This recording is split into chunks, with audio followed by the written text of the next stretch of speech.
This might be the first, very pleasant surprise of the new year.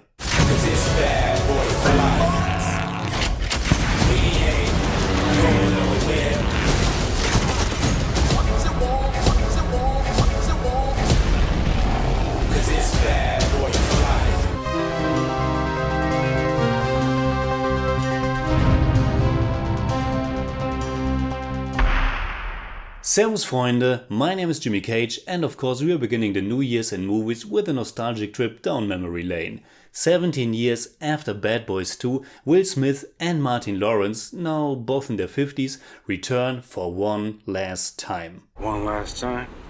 One last time. Well, if we haven't heard that one before. But believe it or not, the third entry in the Bad Boys franchise is actually not just a decent but quite good old school action movie that I thoroughly enjoyed.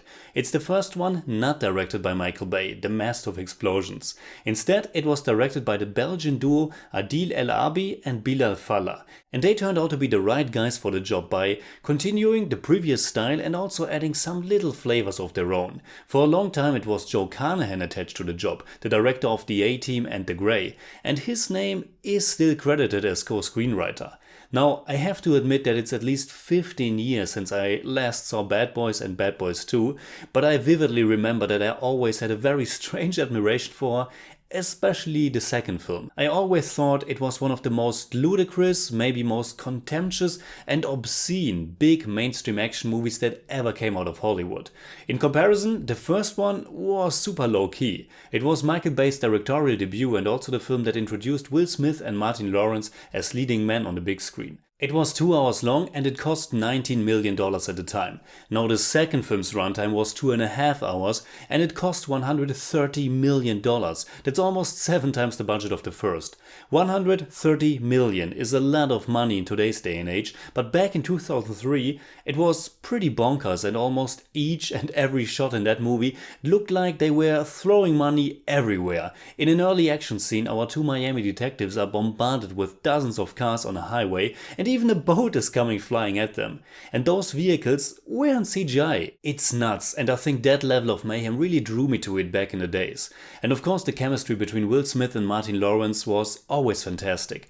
Now, the newest film is somewhat in between the first and the second, I guess. It apparently cost $90 million to make, and we are back at just 2 hours and the set pieces aren't as outrageous as in the second film. It's great that they kept the R rating, so you can expect some violence and quite a lot of bloodshed. Of course, combined with the known humor, which always keeps a certain levity. And of course this franchise was born in the 90s and Bad Boys for Life very much feels like a throwback to those action movies from the past. But in a good way. It's a type of fun, brutal action film in which our heroes can kick a lot of ass, but aren't complete superheroes. It does find the right line of what's awesome to see and what might be simply too much. The chemistry between Smith and Lawrence is back from the get-go, and there are just some few moments where I thought Lawrence wasn't bringing his A-game, but only a few times. And the story is actually not that terrible either. Again, it's the right amount of action genre conventions and some nice surprises. Of course, one element just had to be the older age of our two heroes, but it's not overdone here. It feels like a logical continuation of the franchise and also of the friendship and dynamic between Mike Lowrey, played by Smith, and Marcus Burnett, played by Lawrence. Without taking anything away, the way the story comes together and plays with the themes of the movie is quite neat. Of course it's nothing complex or particularly deep, but that's not what we're here for. And I have to give the movie that I was really surprised how well it handled most of its dramatic moments, or that it was dramatic in the first place and not just this funny action romp. It delivers some genuine punches to the stomach and some of the heartfelt moments work as well. And even the later ones, which only work in this kind of film, work in this kind of film. Besides Smith and Lawrence, Joe Pantoliano is also back as their captain and he's still a lot of fun. They also added the character of Rita, played by Paola Nunes. She's one of their partners and I have to admit an absolute bombshell. Also new is this task force called Ammo, consisting of very young cops.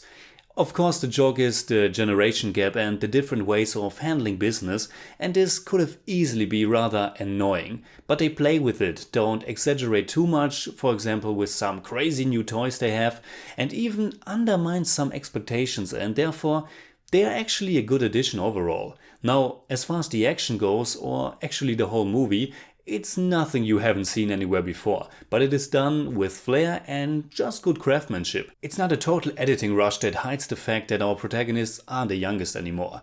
It's decently shot with a good amount of emphasis on stunt work and some practical effects, and there are even some moments that show what's going on in ongoing shots without dividing everything into super small fragments. So it does have that nice kinetic energy that you wish for in a movie like this. And it also has that awesome Miami feeling the franchise is known for.